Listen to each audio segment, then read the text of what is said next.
Мой сын в это время находился в школе.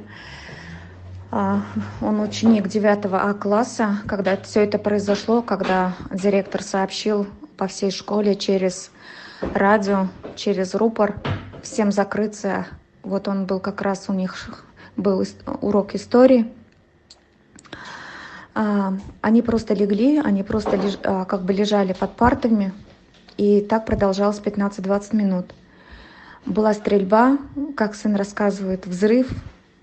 3 раза выстрельнули, еще взрыв был, и потом была тишина. Вот во время вот этой тишины пришли другие учителя, их вывели через боковую дверь. Ученики 9 класса не пострадали. Сына папа забрал, и потом вот он пришел домой, весь трясется.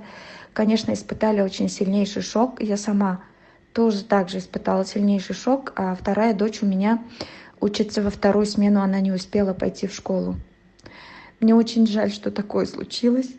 Мне очень жаль, что умерли дети.